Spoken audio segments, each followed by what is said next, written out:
पूर्व काल में हरिश्चंद्र नाम का एक चक्रवर्ती राजा था जो समस्त भूमंडल का स्वामी और सत्य प्रतिज्ञ था।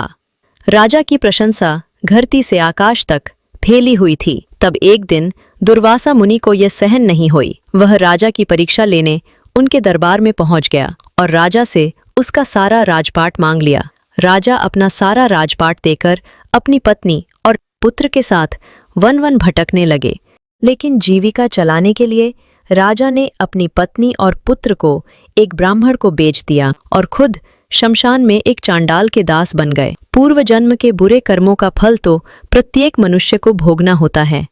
उसी के तहत एक दिन रोहित को एक सर्प ने डस लिया, जिससे उसकी मृत्यु हो गई। रानी तारामती अपने मरे पुत्र को छाती से लगाकर खूब रोई और उसके अंतिम क्रिया के लिए श्मशान में पहुंची। रात्रि अधिक होने से राजा हरिश्चंद्र ने अपने पुत्र और पत्नी को नहीं पहचाना और कहा कि देवी, अंतिम संस्कार करने के लिए तुम्हें कर देना होगा। तो रानी तारामती बोली कि मेरे पास तो आपको देने के लिए रुपया नहीं है। तो राजा हरिश्चंद्र ने कहा कि देवी, अगर तुम्हारे पास कर के पैसे देने के लिए रुपया नहीं है तो तुम अपने गले का मंगलसूत्र क्यों नहीं बेच देती। रानी तारामती के मंगलसूत्र को केवल उनका पति ही देख सकता था, क्योंकि भगवान ने रानी तारामती को यह वरदान दिया था कि उनके मंगलसूत्र को केवल उनका पति ही देख सकता है, अन्य कोई नहीं देख सकता। जब रानी ने यह सुना तो वो समझ गई कि यही उनके पति हैं।